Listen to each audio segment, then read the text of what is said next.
ಭಾರತವನ್ನು ಒಂದು ಸಾರ್ವಭೌಮ ಸಮಾಜವಾದಿ ಸರ್ವಧರ್ಮ ಸಮಭಾವದ ಪ್ರಜಾಸತ್ತಾತ್ಮಕ ಗಣರಾಜ್ಯವಾಗಿ ರಚಿಸಲು ಮತ್ತು ಅದರ ಸಮಸ್ತ ನಾಗರಿಕರಿಗೆ ಸಾಮಾಜಿಕ ಆರ್ಥಿಕ ಮತ್ತು ರಾಜಕೀಯ ನ್ಯಾಯ ವಿಚಾರ ಅಭಿವ್ಯಕ್ತಿ ವಿಶ್ವಾಸ ಧರ್ಮಶ್ರದ್ಧೆ ಮತ್ತು ಉಪಾಸನಾ ಸ್ವಾತಂತ್ರ್ಯ ಸ್ಥಾನಮಾನ ಹಾಗೂ ಅವಕಾಶ ಸಮಾನತೆ ದೊರೆಯುವಂತೆ ಮಾಡಲು ಮತ್ತು ವ್ಯಕ್ತಿ ಗೌರವವನ್ನು ರಾಷ್ಟ್ರದ ಏಕತೆಯನ್ನು ಹಾಗೂ ಅಖಂಡತೆಯನ್ನು ಸುನಿಶ್ಚಿತಗೊಳಿಸಿ ಅವರಲ್ಲಿ ಭ್ರಾತೃಭಾವನೆಯನ್ನು ವೃದ್ಧಿಗೊಳಿಸಲು ಶ್ರದ್ಧಾಪೂರ್ವಕ ಸಂಕಲ್ಪ ಮಾಡಿದವರಾಗಿ ನಮ್ಮ ಸಂವಿಧಾನ ಸಭೆಯಲ್ಲಿ 1949ನೇ ಇಸವಿ ನವೆಂಬರ್ ತಿಂಗಳ 26ನೇ ತಾರೀಕಿನಂದು ಈ ದಿವಸ ಈ ಮೂಲಕ ಈ ಸಂವಿಧಾನವನ್ನು ಅಂಗೀಕರಿಸಿ ಅಧಿನಿಯಮಿಸಿ ಅರ್ಪಿಸಿಕೊಂಡಿದ್ದೇವೆ. ಸಂವಿಧಾನ ಪೀಠಿಕೆಯನ್ನು ವಾಚಿಸುವಂತಹ ಸನ್ಮಾನ್ಯ ಮುಖ್ಯಮಂತ್ರಿಗಳಾದ ಶ್ರೀ ಸಿದ್ದರಾಮಯ್ಯನವರಿಗೆ ಅನಂತ ವಂದನೆಗಳು.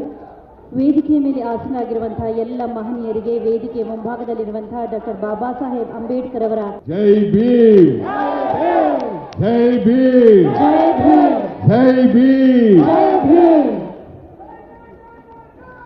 ಜೈ ಭೀಮ್ ಜೈ ಭೀಮ್ ಜೈ ಭೀಮ್ ಜೈ ಭೀಮ್ ಜೈ ಭೀಮ್ ಜೈ ಭೀಮ್.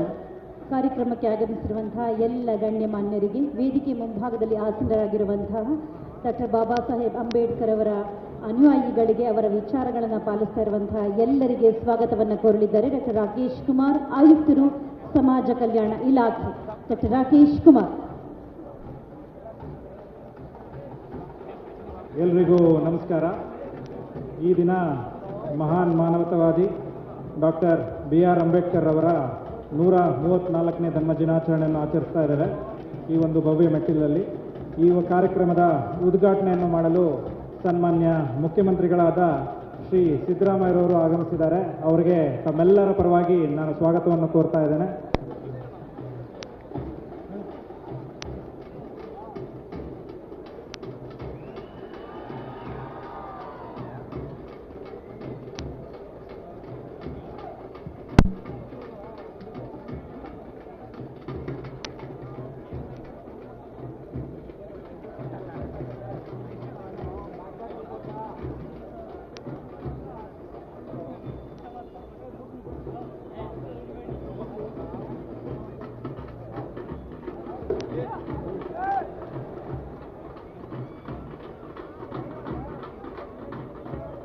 ಕಾರ್ಯಕ್ರಮದಲ್ಲಿ ಶ್ರೀ DK ಶಿವಕುಮಾರ್ ಅವರು ಕೂಡ ಆಗಮಿಸಿದ್ದಾರೆ. ಅವರಿಗೆ ತಮ್ಮೆಲ್ಲರ ಪರವಾಗಿ ಸ್ವಾಗತವನ್ನು ಕೋರ್ತಾ ಇದ್ದೇನೆ.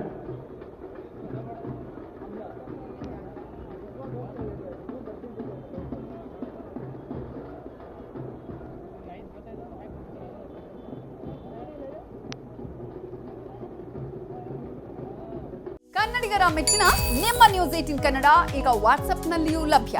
ಕರ್ನಾಟಕ ಮತ್ತು ದೇಶ ವಿದೇಶದ 360 ಡಿಗ್ರಿ ಸುದ್ದಿ ವಿವರವನ್ನ ನೀವು ನಿಮ್ಮ ಕೈ ಬೆರಳುಗಳಲ್ಲಿಯೇ ಪಡೆಯೋದಿಕ್ಕೆ ಈ QR ಕೋಡ್ ಅನ್ನು ಸ್ಕ್ಯಾನ್ ಮಾಡಿ. ನಮ್ಮ ಚಾನೆಲ್ ಅನ್ನು ಫಾಲೋ ಮಾಡಿ, ನೋಟಿಫಿಕೇಶನ್ ಆನ್ ಮಾಡಿ.